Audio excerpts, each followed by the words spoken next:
Hello hi, എല്ലാവർക്കും നമസ്കാരം. ഞാൻ ഡോക്ടർ ശ്രീലക്ഷ്മി BS. മില്ലറ്റ്സിന്റെ ഗുണങ്ങൾ മനസ്സിലാക്കി ഇന്ന് ധാരാളം ആളുകൾ മില്ലറ്റ്സ് ഉപയോഗിക്കുന്നുണ്ട്. ഇതിൽ പ്രധാനമായും ഉപയോഗിച്ചു വരുന്ന ഒരു മില്ലറ്റാണ് റാഗി. മുത്താറി, പഞ്ഞപ്പുല്ല്, കൂവരക് എന്ന പല പേരുകളിലാണ് പല സ്ഥലങ്ങളിലും ഇത് അറിയപ്പെടുന്നത്.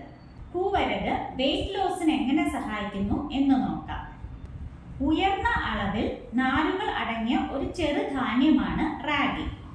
ഇതിൽ അടങ്ങിയിരിക്കുന്ന കാർബോഹൈഡ്രേറ്റ് നാരുകളോട് ഒട്ടിച്ചേർന്നിരിക്കുന്നത് കൊണ്ട് തന്നെ ഇത് വളരെ പതുക്കെ മാത്രമേ ദഹിക്കുകയുള്ളൂ.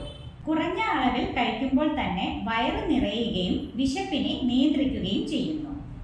താരതമ്യേന കുറഞ്ഞ ഗ്ലൈസീമിക് ഇൻഡെക്സ് ആണ് റാഗിക്കുള്ളത്. അതായത് ഭക്ഷണം കഴിച്ചു കഴിഞ്ഞാൽ ഒരു നിശ്ചിത സമയത്തിനുള്ളിൽ എത്രത്തോളം പഞ്ചസാരയുടെ അളവ് രക്തത്തിൽ കൂടി എന്ന് കാണിക്കുന്ന തോതാണ് ഗ്ലൈസീമിക് ഇൻഡെക്സ്. ഇത് ഇൻസുലിൻ സ്പൈക്സിനെ കുറയ്ക്കുകയും അങ്ങനെ വണ്ണം കുറയുവാനും സഹായിക്കുന്നു. ഇതിൽ അടങ്ങിയിരിക്കുന്ന ട്രിപ്റ്റോഫൻ എന്ന അമിനോ ആസിഡ് വിശപ്പിനെ ശമിപ്പിക്കുകയും ഇമോഷണൽ ഈറ്റിംഗ് നിയന്ത്രിക്കുകയും ചെയ്യുന്നു. അതായത് എന്തെങ്കിലും സമ്മർദ്ദം വരുമ്പോൾ ആഹാരത്തിൽ അഭയം തേടുന്ന അവസ്ഥയാണ് ഇമോഷണൽ ഈറ്റിംഗ്. പോഷക സമൃദ്ധമായ റാഗിയിൽ അയൺ, കാൽഷ്യം തുടങ്ങി ധാരാളം ധാതുക്കളും പ്രോട്ടീനും അടങ്ങിയിട്ടുണ്ട്.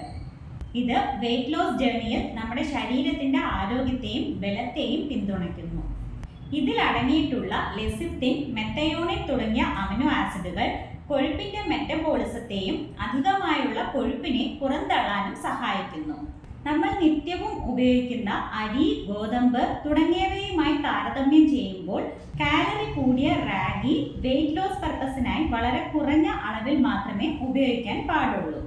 ബ്രേക്ക്ഫാസ്റ്റിനോ ലഞ്ചിനോ ഉപയോഗിക്കുവാൻ ശ്രദ്ധിക്കുക. പ്രകൃത്യാ തന്നെ തണുപ്പായിട്ടുള്ള റാഗി രാത്രി കാലങ്ങളിൽ ഉപയോഗിക്കാതിരിക്കുന്നതാണ് ഉത്തമം. വീഡിയോ ഇഷ്ടമായാൽ മറ്റുള്ളവരുടെ അറിവിലേക്കായി ഷെയർ ചെയ്യുക. വീണ്ടും മറ്റൊരു വീഡിയോയിൽ കാണാം.